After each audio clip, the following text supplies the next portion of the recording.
Hello and welcome to another episode of the You'll Never Talk Alone podcast, brought to you by LFC Transfer Room. My name is Rigo, and your host, and I'm joined by Damon, your other host. Um, Once again, I would like to remind everyone make sure to like and subscribe. It helps us out tremendously, and rate us and review us 5 stars if at all possible. But Damon, how are you doing today, sir? I'm doing all right. Liverpool doing all right.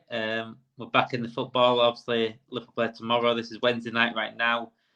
It's Champions League night. We're not in the Champions League, which is a bit of a shame. But we've got to go for whatever we're in tomorrow. We previewed the last Linz game last week because this will be coming out Friday. But let's hope we come out on a win tomorrow in the last Linz game. I'll be even happier. Definitely. So as Damon said, we are recording Wednesday. Liverpool are playing tomorrow, Thursday against Last Lins. So we'll touch on actually we'll give a Wolves preview towards the end of the podcast here. But Liverpool continuing their unbeaten run of 16 matches now, current highest unbeaten streak in the Premier League. We're doing very well, very well this season. Our last match, though, we did get off into an inauspicious beginning. I guess a little bit sleepy coming off that international break. That first half was definitely not anything to write home about, right, Damon? No, and a lot of people forgot what happened in the first half. I mean, we were happy with the end result. It was a good game in the end in terms of the second half, but the first half was just so bad. And I think it was overlooked because of the result in the end. And as much as I celebrated the win, I still didn't forget what happened in the first half, and the issues are there, aren't they? So, I mean, we just looked lazy. We looked like we weren't at it. I just think we were lucky we were against Wolves, and that's what I can say about that. If we were against a better team, it'd have been beaten. And I think that's what I thought about the Bournemouth game as well. I think we were 1-0 down to Bournemouth. I thought they should have had a couple more after that. But again, because it's Bournemouth, I think we got away with it. And when you're fighting for the title, sometimes you got to get away with it. You got to have luck right on your side. I mean, we weren't amazing every single week when we won the title in 2020. So it's just one of them things. I think we got the result. That's the main thing. We got the result. The performance didn't matter in the end, but the performance does need to pick up. I mean, what notable issue did you see then in the first half? Obviously, Quanta came in, who for me was a star.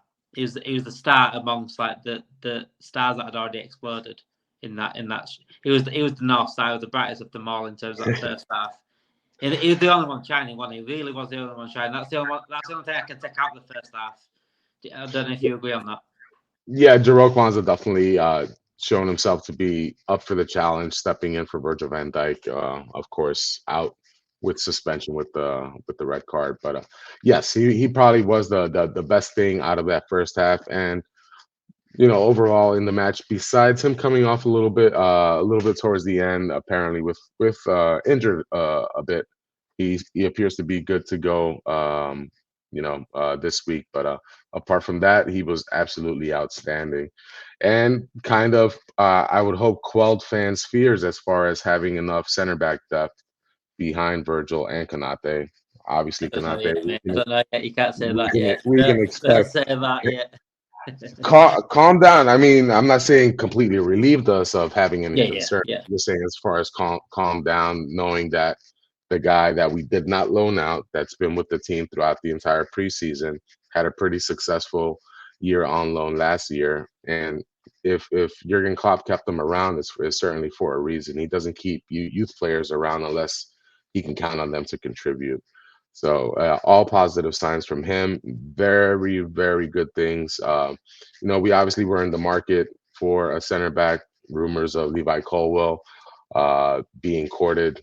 He extended his contract with Chelsea, but we have on our hands, at least possibly on that right side, a young English center back who might be worth that much money on the open market if we were to go out shopping for him. But he's homegrown with us, and we, as a fan club, we should be always touting and promoting our youth players and hoping that they succeed. So very, very, very positive there. But from that first half, obviously, it looked like we were still sleepwalking.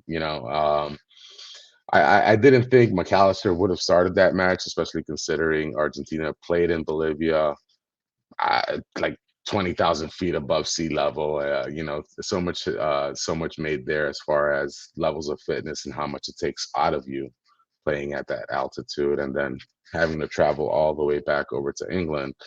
It was surprising to see him in that starting 11, and unfortunately, he wasn't really at the races, as they say. And I think, having him in that midfield and pairing him up with a Curtis Jones, primarily in that double pivot, not having Trent also, um, contributed, I think, to us being a little bit lackadaisical and being a little too easy to play through in certain respects. And the goal we gave up, that was, uh, definitely could have been prevented. They got us on a counter, a quick counter. Pedro Neto fed Chan there for the easy put in. Um, they caught us on the break, but I don't think that happens if we have who we're supposed to have in that starting 11. The problem is, though, mate, I think Klopp got it wrong in terms of playing Gomez the way he plays Trent. It just didn't work. Gomez kept coming inside, and I don't think he has a clue when he's inside. I don't think Gomez has a clue when he's at right back or centre back anyway. Never mind when he's coming into a double pivot in midfield. To me, watching the game, I'm thinking, what is Klopp thinking with this tactic? Because if we ain't got Trent, we should be playing that sort of similar formation. We shouldn't be playing that inverted right back, because there's no one else can do it like Trent. And not on our squad.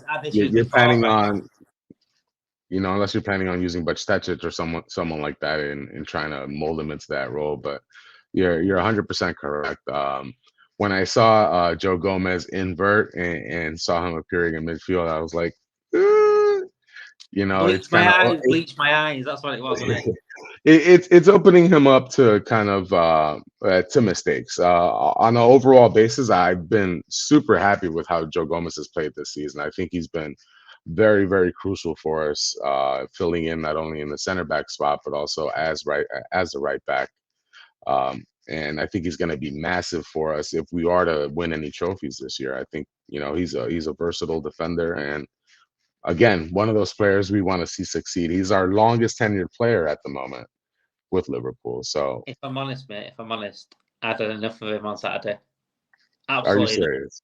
I'm being deadly serious right now. I think there were last year there were games where I'm thinking, look, I'm done with Gomez. I thought, you know what, this summer, I thought, clean slate.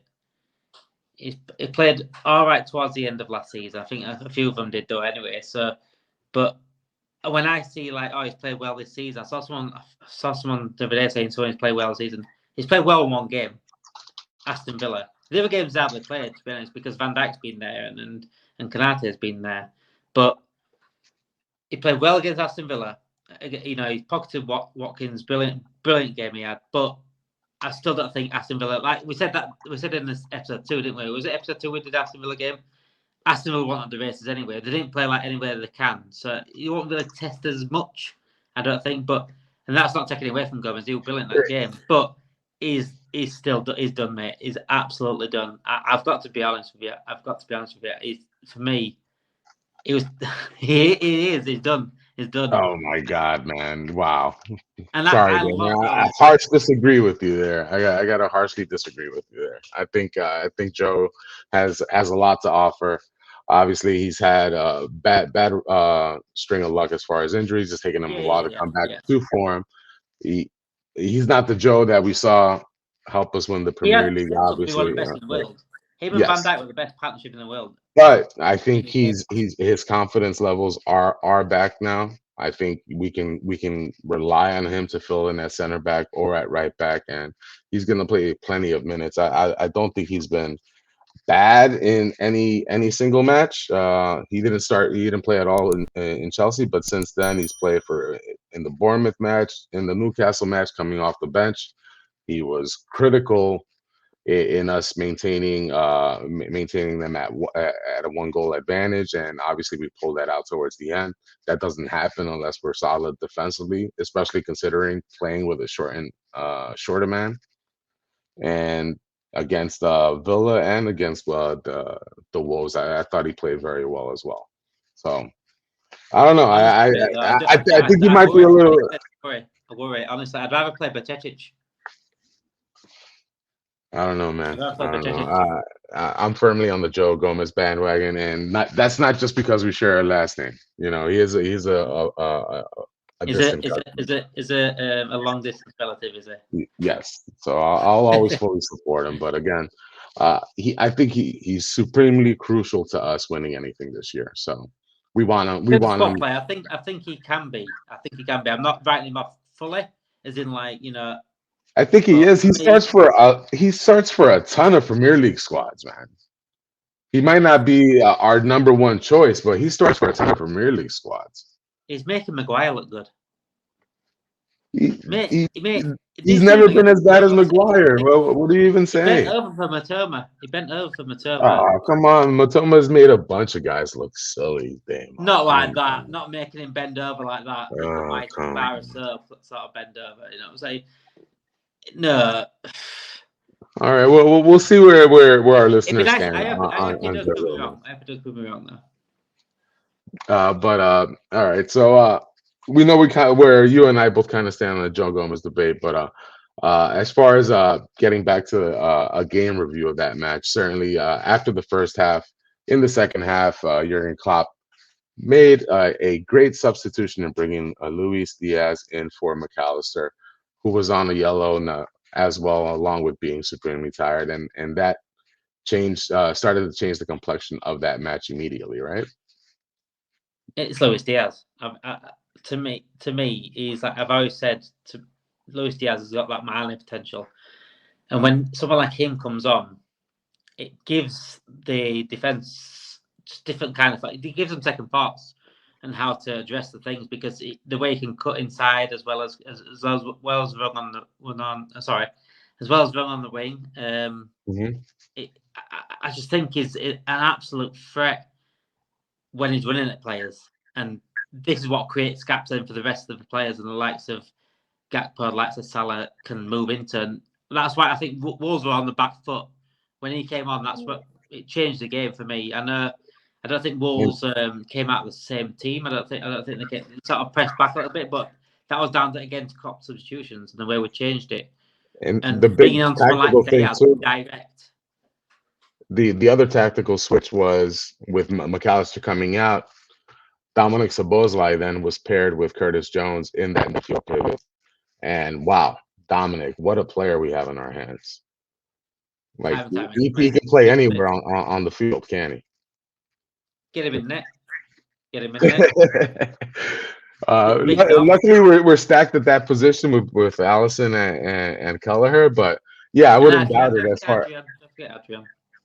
And Adrian, but yeah, I don't doubt it. I'm sure he put in a good effort at goalkeeper as well. But that midfield pivot with Curtis Jones brought us that defensive stability through the middle, and at the same time relieved Andy Robertson to be able to dive forward and combine as well. And you know, is Liverpool's best form when we can let Andy be Andy as opposed to trying to stick him in that left center back role? It's when we let our fullbacks do the business, both of them, because when they were head to head against each other for the most assists, that is when we were at their best, and it was a friendly competition, but it was you knew they wanted to beat each other in that sort of. In that assist leaderboard, but Andy Robertson go back to Andy Robertson on Saturday. What an incredible performance he was second half. He was the man of match for me. Captain our side. Captain the side with Virgil out due to suspension and Trent dealing with an injury. He captained our side on Saturday and led that second half comeback. Just absolute effort. But another thing I want to touch on, you know, those tactical switches from Klopp. I think now that he has finally a healthier squad for the most part, and I believe, firmly more talented squad overall, are we finally seeing Klopp being able to mix and match and switch things up to where, you know, to his best ability, because I think he was limited before. So now we're actually seeing what he's able to do in game. Exactly that. Because there were times last season and the season before, and people would say to me, "Well, Klopp's not made the right substitutions. He's got players on the bench." I said, "But he's looking round. He's looking round. Seeing Oxlade-Chamberlain there with his legs strapped.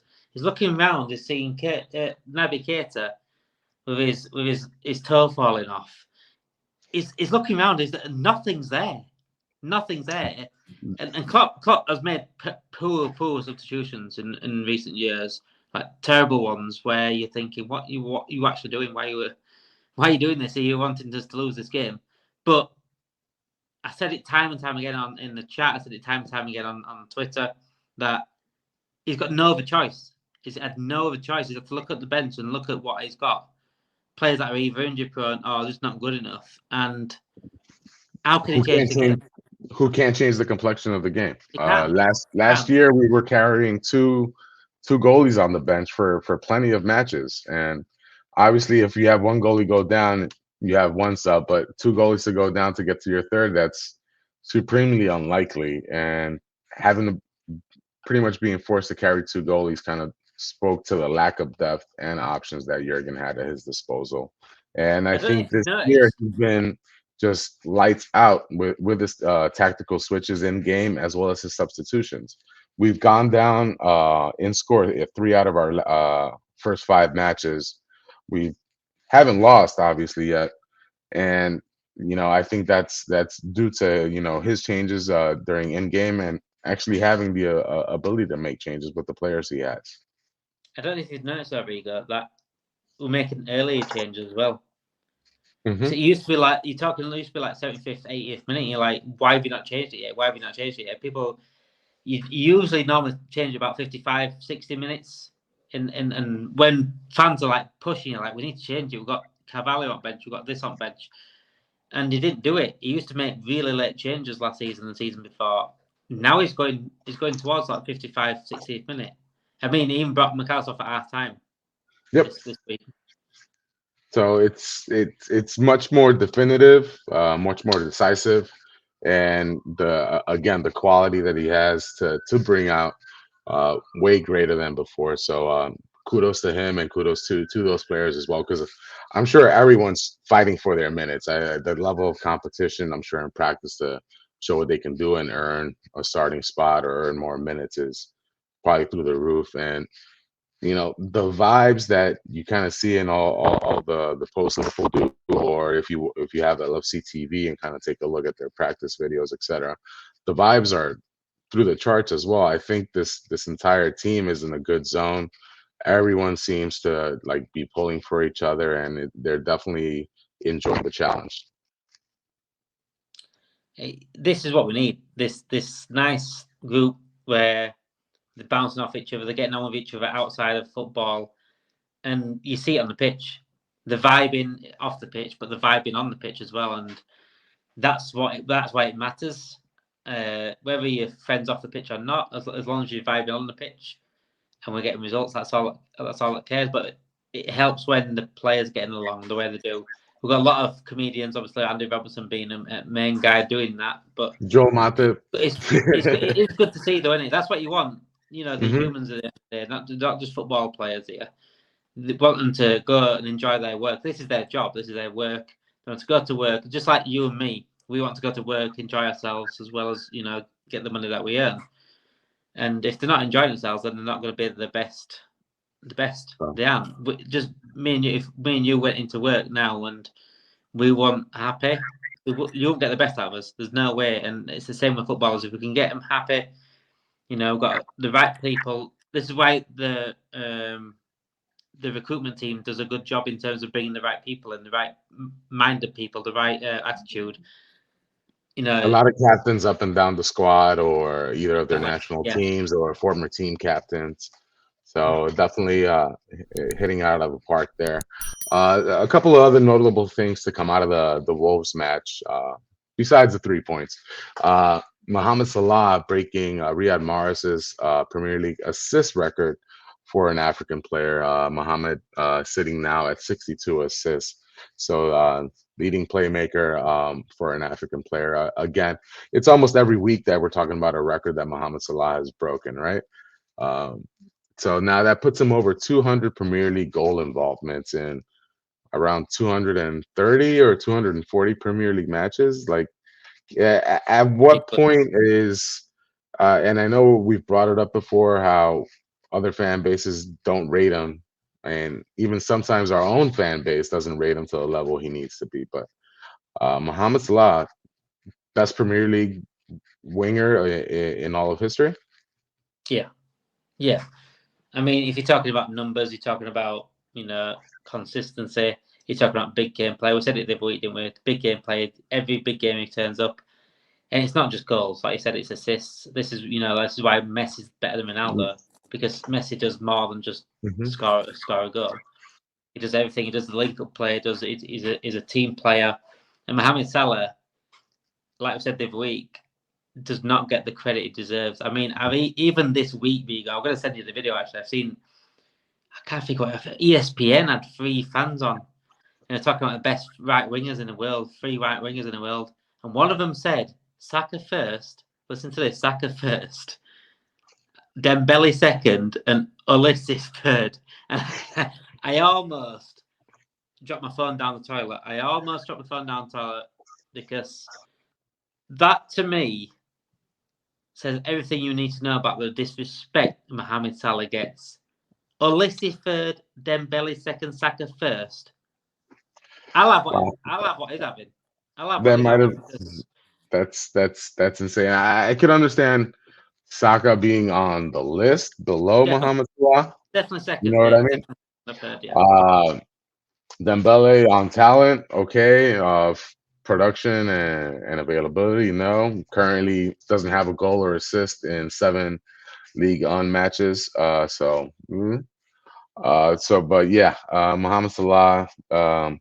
We don't have enough words to sing his praises, and we're supremely happy he did not move. And from my side, I'm not sure where you stand on this, but I'd love to see him get extended another year or 2 to kind of quell any rumors to the Saudi league, and also kind of guarantee we have a few more years, because I don't think his levels are going to drop off, and his ability to involve others is only increasing. It's always been there. This is not a new thing, but I think it's only increasing. So his extension video should be him unveiling his statue outside of Anfield. Thank me later, media. There's definitely a statue in the future for Mohamed Salah. But moving on from Mo, let's talk about Dom real quick. He's taken like a duck to water in the Premier League. No acclimation needed. He's fit right in, and not only that, he's excelling, and he's won the Standard Chartered Player of the Month for August for Liverpool. How impressive has he been for you? I mean, I say it every single week about this guy. This guy has impressed me for 3 or 4 years. He's impressed me when he was at Salzburg. He impressed me when he was at Leipzig. And I expect nothing less.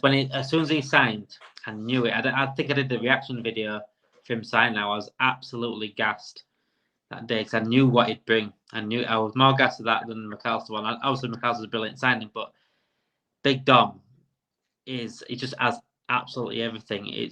And the thing is, he's got all the talent, but it's his attitude and all, mate. It's his attitude. Yes. The way his dad's brought him up to be that disciplined and put in the work rate, and I think he came like second ever in the fastest sprint in Premier League history on Saturday as well. I think. He's from the year 2020. He's 3rd fastest. It's something. Kyle Walker has a record. He broke some sort of, not a record, but he did come higher on the speed Premier League history sort of thing on Saturday. It was when he recovered. You know, when McAllister made a mistake and he had to run back and recover. Yep. It was that moment, and like I said, he's just got absolutely everything: pace, power, precision, technique. The captain's material, just attitude. And we've said it before. It's no good having all the talent you want. You know, you like to Ravel Morrison was talented, Ben Arthur was talented, but if your attitude don't back it up, you're not going to become a world-class player. You know, I think his acquisition Obviously, not only on the talent level, but the drive to succeed, win, and just give it all. I think that things like that are infectious when one of your most talented player gives it all on the pitch. And Liverpool is littered with players of that ilk. Obviously, we have a ton of highly committed players who give their all. But holy cow, Dominik Szoboszlai! Wow, what an absolute monster we have on our hands. And Jurgen Klopp, I believe, is quoted, or there's belief or reports coming out there that he can go down as one of the best Liverpool midfielders of all time. Certainly Steven Gerrard will be number one always, but number two is up for grabs, right? It's up for grabs, sort of. I mean, he's going against some fucking players. Talking about all time, like Graham Souness, talking about Xabi Alonso back in the day. Even back to the likes of like Gary McAllister.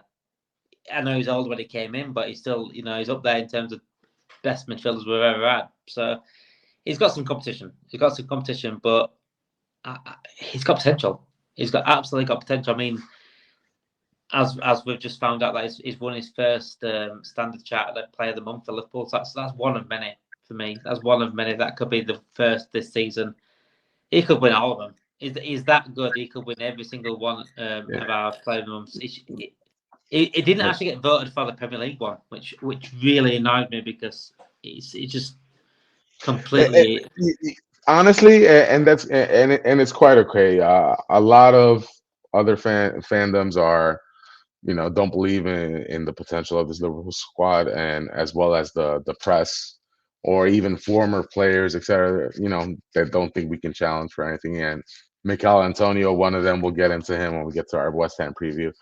I'd rather it be that way and us kind of go under the radar and just keep adding these points because, with Dom's addition, along with, I think, the switch to Virgil van Dijk as our captain, the mentality and the attitude of the squad, I think, is back. I think we're back to having that never say die attitude. We're not hanging our heads low if we're going down 1-0. I think we're getting that belief back that no match is out of our hands. And Dom is certainly one of the biggest contributors to that. He's filling in all over the pitch, and the defensive shift that he's putting in is just tremendous. So again, supremely happy with early signs of what he can do for us. Our midfield is looking much better. Obviously, to last season, obviously Fabinho dropped off a cliff. John Ensign just went at it for 2 years. But that changing shift to Szoboszlai, McAllister is huge, and Gravenberch coming in as well. I think it'll be massive. Curtis Jones. Curtis Jones has been playing well. On Saturday, I thought he was very, very poor first half. Very poor first half. I'm going to put that out there because when he was playing CDM, he kept sprinting after the ball. He kept sprinting up to the attack. As soon as he lost it, his passes were astray. McAllister's the same. And this is the problem I have now. The CDM position. There you go. I did a video about it, a 10-minute video, which got posted onto X or Twitter the other day. It got mixed reaction. It got a very mixed reaction. It got people saying, look, of course, basically the question was it a mistake us not signing the CDM? And a lot of people said, yes, it was a mistake. Big mistake. Mm-hmm. When we're going to the big games, it's going to cost us. Some people were saying, obviously, no. But the reasoning for no was, look, we look amazing. But we don't look amazing. Not yet, anyway. Go back to the first half against Wolves. We were terrible. Absolutely terrible. Against a better team than that, we lose. Go back to the first 20 minutes against Bournemouth. We were terrible. We dominated the game after that. I think there's only the Villa game, really, we dominated the whole game and they've played really well. End to end, match was over by the 58th minute, yeah. Mm-hmm. Everything else is a little rocky start until we find our rhythm, and then kind of, I think we've been pretty dominant most matches, but again, it's taken a little to find our footing. But I think we've been getting away with it. And you can't keep that consistent. You can't keep that. It's not sustainable to keep getting away with it. We need to improve, like I said earlier on in the podcast, we need to improve his performances. And for me, that defensive midfielder is the absolute key. Because if you go back to the Chelsea game, gaps everywhere. Go back to the Newcastle game, gaps everywhere. Go back to the Bournemouth game, the goal came from gaps. The goal started there. And also, we could have considered a few more because Alisson Becker never had anyone to pass to. When he was looking for an out ball, there was no one there to pass to. Again, to the Wolves game, the goal came from there again. It came from Curtis Jones. It went into Matip and Gomez. But it starts there. It starts there. I was speaking to a family member the other day who was an Arsenal fan, and he was speaking about Declan Rice. And Declan Rice, the way he intercepts the play before it even starts, is the reason why they paid £100 million for him. Just watch Declan Rice play football for Arsenal, and watch how many attacks he stops. That's what we are missing. And because we're not stopping those attacks. But Declan's not playing as a sole. He's not playing as a sole DM either.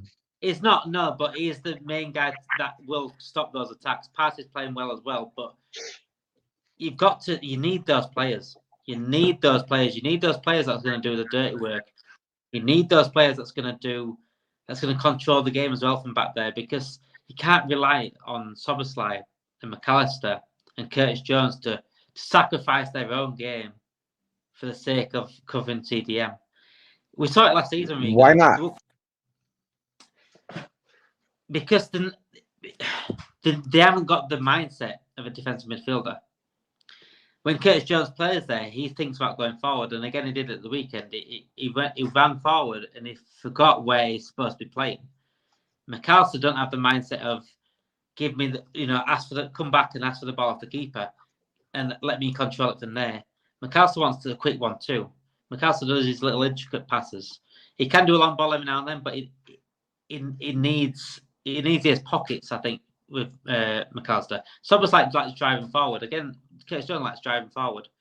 We need a player that's going to cover every little bit of good blade of grass around that defensive area. I'm talking right back, full back, centre back, dropping him back into those positions, as well as covering everything around there.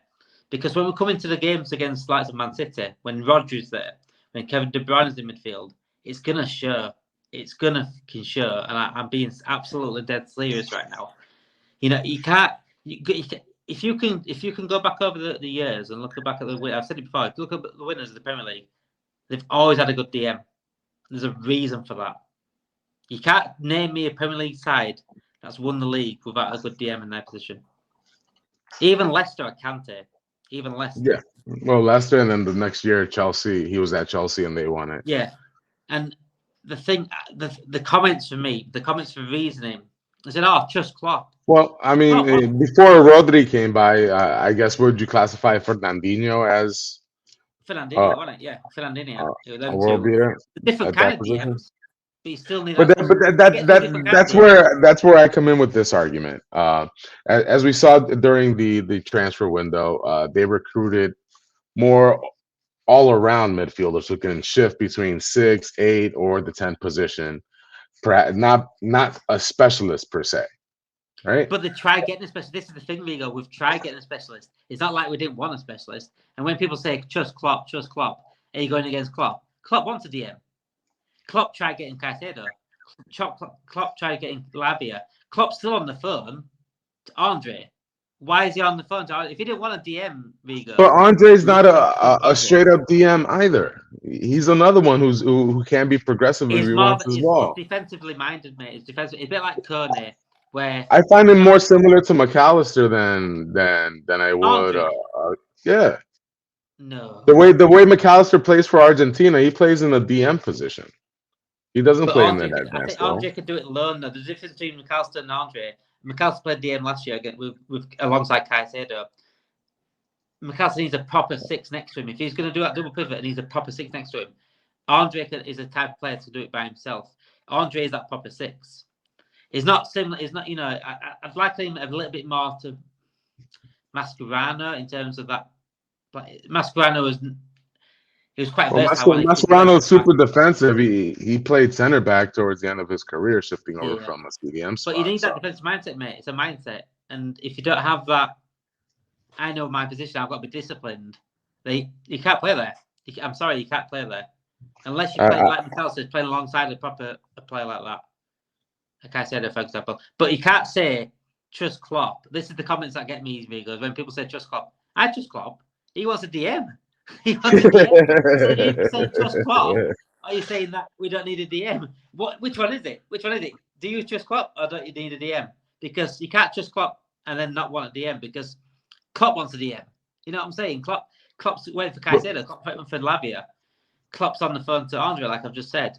So Klopp wants a DM. So what am I trusting Klopp for? I do trust Klopp. I know what he wants. Yeah, and then they went after Ryan Gravenberch instead of getting Ibrahim Sangare, for example. A player that can play multiple positions because of the money he's getting. And have you heard about the Gravenberch thing? How we paid for him? No, come on. Don't even. Again, then you would say how we paid for Cody Gakpo because of our Nike deal. Like that's kind of the same thing. We're getting we're getting sponsorship. Our way, my friend. We should after our sponsors playing our way.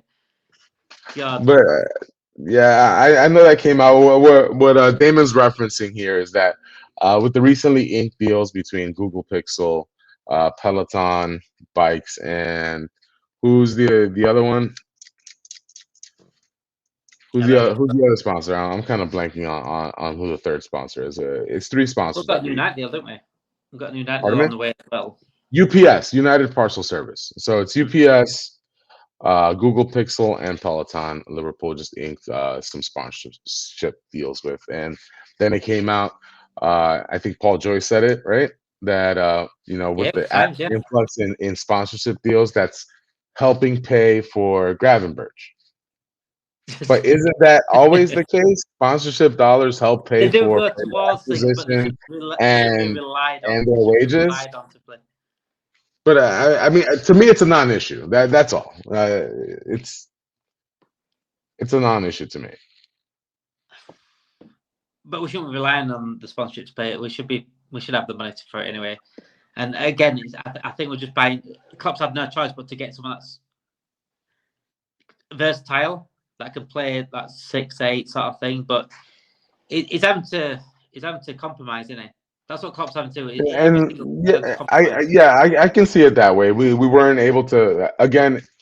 Manuel Ugarte, who played outstanding yesterday for PSG.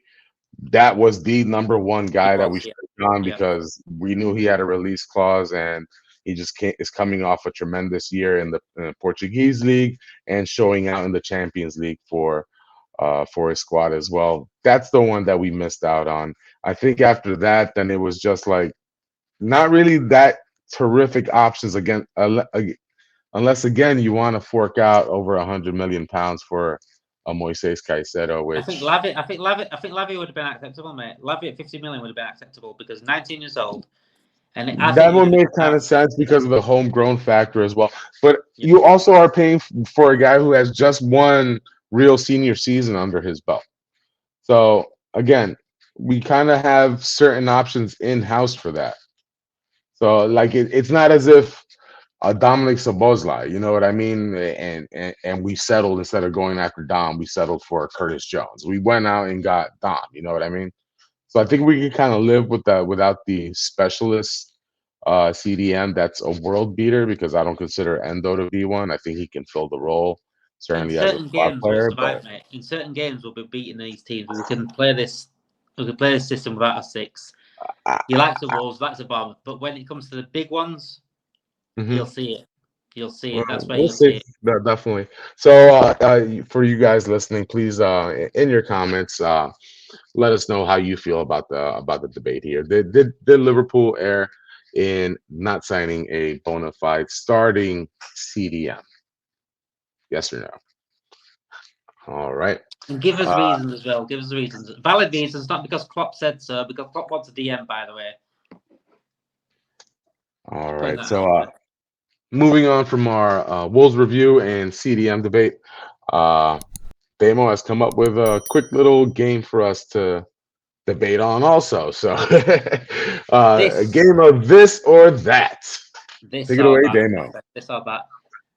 But basically, this has been our new podcast, our third episode. You'll know Soccer. We always like to keep it fresh. We always like to keep it real. We always like to keep it fun.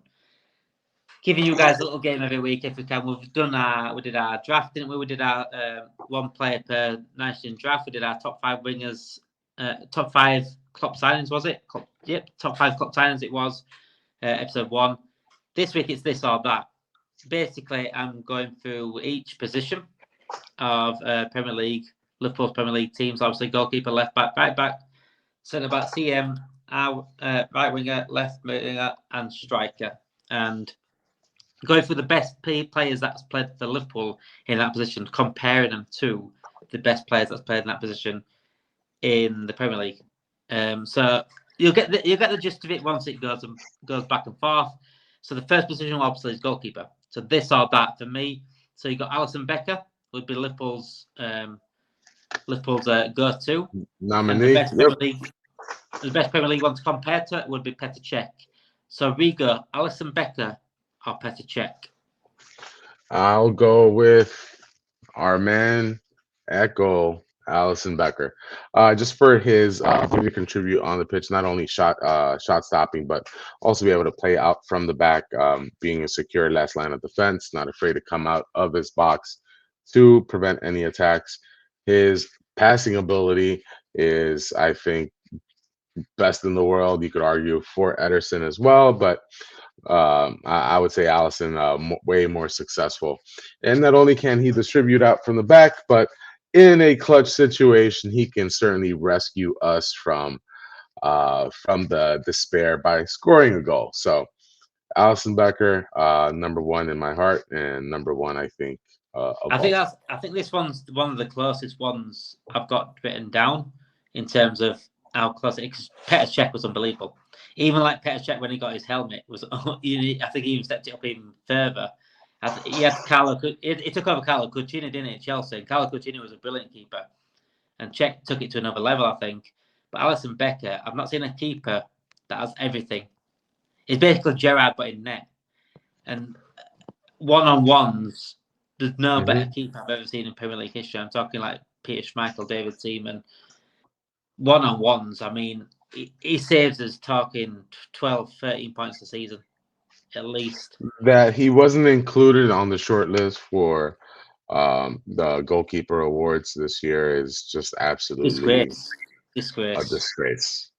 It's Andre a disgrace. Onana in there, who we've seen just get absolutely blown to smithereens in the Premier League and actually now in the Champions League as well, because Man United are losing 2-0 to Bayern. So yeah, just an absolute disgrace. He wasn't on those lists. Well, for me, I don't think the people that picked those watched Liverpool last season, because if you watched Liverpool last season, you'd know Alisson Becker was the reason why we even came top half. So the second position is left back. Obviously, Andy Robertson is Liverpool's player to go forward into this competition. Best left back I've seen at Liverpool. Obviously, John Henry's second, but he's quite far behind in terms of Andy Robertson. But his counteract to that would be Ashley Cole. And for me, Rigo, I think Liverpool lose this one. How about you? Yeah, Andy, although he captained us to a win on Saturday, scoring a goal in the process, he is going to fall short to Ashley Cole. Ashley Cole played in the Premier League, debuted at 18 years old, and played all the way through age 32, changing from Arsenal to Chelsea, won multiple awards and trophies in that time. His assist numbers aren't there with Andy's. I think we're a lot more progressive era now as far as wingbacks are concerned.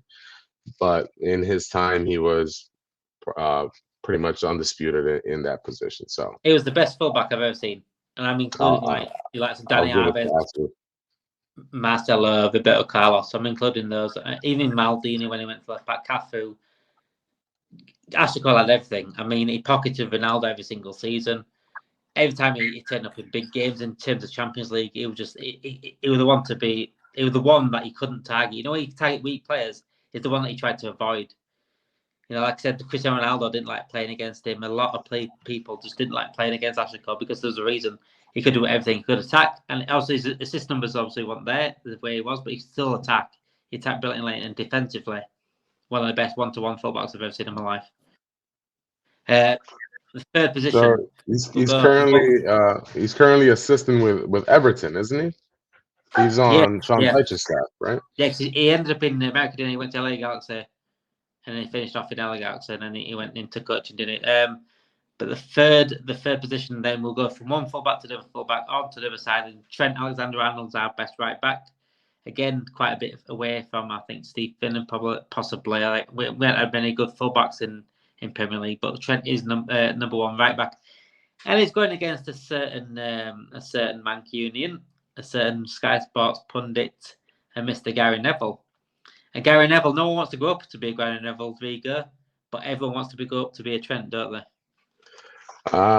Certainly for me, I'm way past the grown-up stage, but yeah, I'd certainly choose Trent over Gary Neville there. Trent, just supremely awesome footballer. The assist numbers, the trophies are there. And as far as punditry, unfortunately, I can't stand listening to Gary. So just on that basis alone, I would vote for Trent.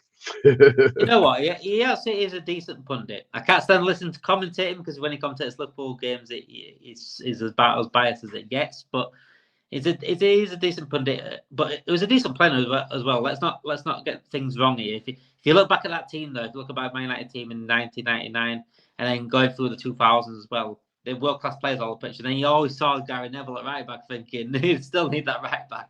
But he was world-class. He was world-class. His link-up with Beckham throughout the 90s was incredible. And he sort of had the similar link-up to like Ronaldo when Ronaldo came in. But the Beckham link-up, I think it was, he must have had a good assist numbers as well because he was decent crossing was Gary Neville. They were decent going forward. Before going forward was a thing for fullbacks, before it was popular. 36 total assists in his career. He was decent going forward. A high of four in the season. So yeah, he certainly contributed. He definitely won a ton as a player. But he's not Trent. But Trent is number one. I'm sorry. Yeah, I've got to go with my boy Trent. Trent is just different gravy. Centre back position is another one. It's a bit like the Alson Czech one, and it's the same teams where you go. This one's close. I know which way you're going to sway, but this one is as close as it gets. If you're thinking prime anyway, Virgil van Dijk against John Terry. Which way you swaying for this one, mate? I'm going Virgil again. Virgil's the best defender I've ever seen in my life. Absolutely dominating from the back, and just the sense of calm that he provides to the squad, irreplaceable. So I'll go with Virgil. I think I'm swaying towards Terry. I don't like saying that, but I am. In terms of overall, I think Prime Van Dijk's probably the best out of the two. The Prime Van Dijk where he just made football look easy. He's literally the Rolls Royce. The season where when he headed it over the Wolves player and just continued on like nothing had happened. That's the Virgil van Dijk I'm talking about, the prime Virgil van Dijk. But John Terry was an absolute unit, and he scored as well. John Terry, he scored important goals. He was an absolute beast in the air in terms of corners. And I go back to the time. Was it Terry that got knocked out? I can't think it was. Was it Terry that got knocked out at the time? It might not have been that. But anyway, Terry was just a beast of a player. Yep, 42 total goals in his career. Played 20 seasons in the Premier League, finishing up with Aston Villa after so many years with Chelsea. But certainly very debatable. It comes down to preference, I'd say. And if we're looking at just the counting stats, you'd probably have to give it to John Terry. But Virgil number one again. And just to give you a heads up, I'm gonna skew Liverpool for the most part for all of these.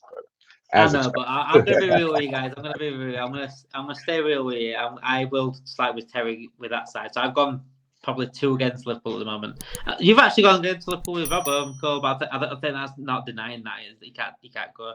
But this one, I will be going back to Liverpool for this one, though, mate. I will be going back to Liverpool because this is the one that I love talking about. I thrive of talking about it. Give me a Man United fan in this room with me right now, and I can debate all night about this, and I will win that debate. Gerrard Scholes. And we saw the other day that Scholes told Harry Pinero that it's Gerrard. So is that the end of the debate? I think he firmly answered it for us when you yourself as a player, looking back on your career and just reminiscing of your time in the game and flat out saying that Steven Gerrard was the better player. I think that puts an end to all debate. Obviously, when it comes to team success, Man United has it over on Steven Gerrard and his Liverpool squads, but on the overall talent basis and overall contribution to a team, Gerrard wins that debate hands down. I think Scholes said what I've always said. If I was ever into a debate with this with my United fan, proper debate, I'd basically say, look, put Gerrard in the Arsenal teams, the Chelsea teams, the Man United teams. He wins what they won and more, I think. Put Scholes into that Liverpool team. Put Lampard into that Liverpool team. They don't win get anywhere close. We don't win a Champions League. We don't win an FA Cup. We don't win those. We don't even get into like top four as regular as we did. I just don't think we would have been worse than what we even were. So for me, Gerrard, hands down. Going into the four positions, Enrico, this one's definitely an interesting one. Mohamed Salah against Cristiano Ronaldo. Premier League. You got to remember that because Cristiano Ronaldo obviously the second best player of all time. So when he went to Real Madrid, he went to another level again. But Premier League, I know he won the Ballon d'Or in the Premier League as well, so you got to remember that as well. He was a Ballon d'Or winner, but overall, Salah, Ronaldo. Counting stats alone point Salah's way. I think longevity in the Premier League also will lean it towards Mohamed Salah's way. Mo is never going to get the recognition on a worldwide level that Cristiano Ronaldo has or did. So that kind of scuppers any hopes of him taking home any type of trophies kind of voted on. But I think Mohamed takes that one just because he's going to keep adding to his legacy. I think Salah, nicks that one. I think the thing is with that though, we didn't get prime Ronaldo, did we, in the Premier League? That other thing, he went off to Real Madrid to play his prime years. We got prime Salah, but Salah is just ridiculous, and not taking anything away from Ronaldo's Premier League, games or anything like that. But Salah, big game player, stats back. Individual season, Ronaldo never touched Mohamed Salah's numbers. So, and on a playmaker basis as well, as far as what he brings to the table, not just scoring, but helping others around him. Mohamed and he got robbed of a Ballon d'Or as well. If you talk about the Ballon d'Or sort of situation, he got robbed of a Ballon d'Or as well. So going on to the left side, Salah's compatriot, Salah's good friend Sadio Mane, another African legend, up against Eden Hazard. I think Eden Hazard for me is better than Ryan Giggs. So I would put him up against it. I think Ryan Giggs is one of the most overrated players of all time, by the way. I'll just chuck that out. Hazard is probably the best left winger outside of Giggs and Mane. So Mane or Hazard, is that another close one for you? That one at their heights, very, very close. Eden Hazard carried those Chelsea teams on a creative basis for quite a number of years. Obviously, his career went down the drain as soon as he pretty much forced his move to Real Madrid and decided to stop practicing, playing, running, etc., and did whatever else instead of that. As a force, you can kind of lean it toward Eden Hazard's way. So that one's a little difficult. He also won two Premier League trophies during that time. Goals wise and assist wise, though, that fairly even. But again, I'm gonna go with my heart, and I'll go with Sadio Mane. Oh, Rigo. I think I might have to go Hazard. I think Hazard, like you said, he carried those Chelsea teams. A bit like what Gerrard was to Liverpool in those days. I think Hazard could take it to another level. I think they hit same levels. Mane and Hazard. I just think Hazard what he had to do with that Chelsea team. That's not fair on Mane, because Mane also had a better team around him as well. But I think Hazard was just special in those games. When that prime Hazard, when he came from Lille, he was classed for Lille anyway, but when he came into Chelsea, and he lit the Premier League up. And I think the problem with Mane, he's like Salah's sort of shadow sort of thing, so it doesn't really help him that he was alongside Salah at the same time. But that's not taking anything away from Mane. I think Hazard just slightly nicks it, and I think I can't argue too much against you. Yeah.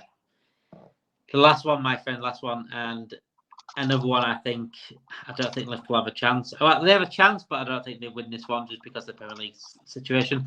Luis Suarez against Thierry Henry. I mean, Luis Suarez, for me, is the best player of our generation outside of Ronaldo and Messi. That's how good that player was. But Henry, Premier League legacy, I'm swaying towards the Frenchman. How about you? I'd go that way as well. Luis Suarez, best individual season ever in Premier League history. But I would say that would go Thierry Henry's way, just the longevity, the amount of winning he did with Arsenal, and the influence he's had on the game as well. He's a number of years retired already, but he's still footballing royalty. And not to say Luis Suarez isn't as well, with success he's had, once he left Liverpool with Barcelona. But yeah, I'd go Thierry Henry with that one. Well, there we go. I think Rigo picked up most of the Liverpool players there. And if I'm honest, I actually think I went the other side of. There's quite a few I went the way of Liverpool, but again, we both have different opinions. I want you guys to make your opinions in chat. Obviously, go through the list itself as well. Give us your opinions. Who's the best in each position in the Premier League in terms of Liverpool players and the ones that we're against. Going then forward, then Rigo, for the last 5-10 minutes, we've got a game coming up. Funnily enough, we've got a game coming up. Yes, we do. So, as mentioned earlier, Liverpool has extended their unbeaten run to 16 matches, and we look to keep that streak going against West Ham at the weekend. West Ham currently sitting in 6th place, winning 3 matches, losing 2. So, kind of a roller coaster start to them for David Moyes and his Hammers. But leading into this weekend's match, one of their players, who has his own podcast along with Callum Wilson and our friend Vicky Hayward-Williams. Yep. There we go. Previous guest on our podcast. This week came out with a few quotes that you might consider spicy. So in kind of looking forward to this weekend's match, Michail Antonio stated that he saw how the Wolves played against Liverpool and that we've got them this weekend. We're finishing above Liverpool this season. That's one quote. And then he also turned into kind of putting his 2 cents into the Mohamed Salah situation and his potential move to the Saudi League, stating that Mohamed Salah didn't want to turn down the Saudi League move, but he was locked up, and that the Reds put a red arrow across saying, "You're not going anywhere." To be fair to him, he didn't kick up a fuss, but I know for a fact that he was ready to go. So obviously, that's a lot of talking for upcoming appointment. You might say it could be bulletin board material. Do you think these things will be highlighted at all by Jurgen Klopp leading into the weekend? He could use him as a team talk, possibly, but I don't think he would. I don't think he want to give him the time that that he wants. Sort of thing. I think he would just let us do the talking on the pitch, and if you're gonna back it up, Antonio, on the pitch, then come for it, go for it, because you'll see how good we are when you meet Big Dom. You'll see how good we are with this midfield and Mohamed Salah situation as well. I hope this is a message for Ricky, by the way. I hope he clips that and keeps that close to his heart, locks it up. And when time does heal, Antonio, Vicky will nicely release it upon you, what you said about us and what you said about Mohamed Salah. If West Ham finish above us, I don't know what planet he's on. but he seems to have that.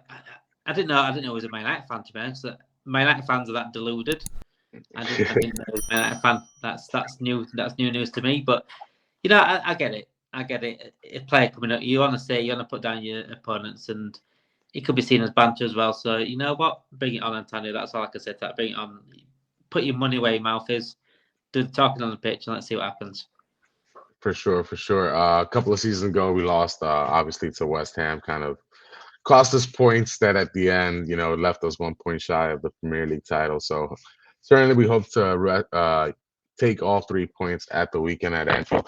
But, my personal opinion, besides the kind of the crazy nature, us as Liverpool fans reading those quotes, I haven't heard him speak on the podcast. So again, tone, etc., might not translate to just the actual copy of what he said. But to me, it's a bit refreshing that you have current athletes, sharing their thoughts and opinions, especially of an upcoming opponent, kind of so freely, instead of those buttoned up, rote answers that are straight from the cliche book for reporters' questions on your opponent or from an athlete. So I welcome that, and again, hopefully we'll make him eat his words, not only in the short term this weekend, but overall in the season, finishing above West Ham. But so coming up this weekend, Damon, who would be your starting 11?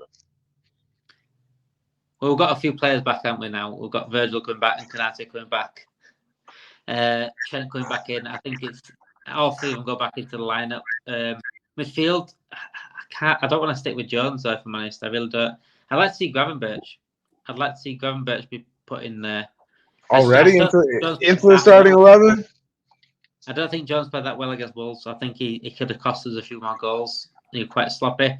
I'd honestly put Gravenberch in there alongside Mac and Sob. And I'd sort of play Gravenberch, Mac as a double pivot. I think that's what we have to do because we ain't got a six, like I said. Obviously, and I want to play Nunes. I need to see Nunes playing and Diaz playing. Diaz, Nunes, Salah needs to be the striking force going forward. And it needs to stay like that as much as it can. It'd be interesting. He's been absolutely outstanding. If not scoring goals, his influence in matches has been tremendous. So yeah, I would hope he gets the starting nod. I think he didn't start on the weekend just because of travel coming back from South America, and also he had a little bit of a muscle thing going on that second match for Uruguay. But yeah, the only difference for me from your starting lineup, obviously we're going Allison, goalkeeper Andy, Virgil, Konate is back. If Trent is still, and today Wednesday he was running on off to the side. If we don't really want to risk him against West Ham, I would go with Gomez at right back just to keep it the same. Midfield. Again, we had this debate earlier in the pod. For midfield, I would keep it with Jones, Dom, and McAllister. We've been very successful with Jones. We have not lost with him in the starting lineup in at least the past 14 matches or so. So I'd keep that going and let him keep building. I'd get Gravenberch's feet a little more wet with the second half. Hopefully we are up and are able to kind of play around with our substitutions. But that's the only quibble I'd have with your starting lineup. Gomez at right back, mate. If I see Gomez at right back on Sunday, mate, I will be watching with my eyes closed. We'll see, and for the next pod, we'll see how it shook out. Whether Gomez was impressive or whether he justified Damon's opinion that he's done. Either way, you're going to get a funny episode because you're going to get a rant from me or an apology from me. Which one's it going to be? We shall see. But hopefully, regardless of how Joe Gomez performs, we're coming back and recording, not only with Liverpool winning their Europa League match, but also winning at the weekend against the Wolves. But that's West Ham.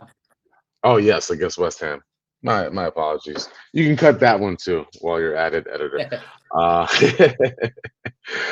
but yes, coming away with 3 points against West Ham. But this has been another episode of the You'll Never Talk Alone podcast. Once again, my name is Rigo and my co-host Damon. We all thank you so much for the support.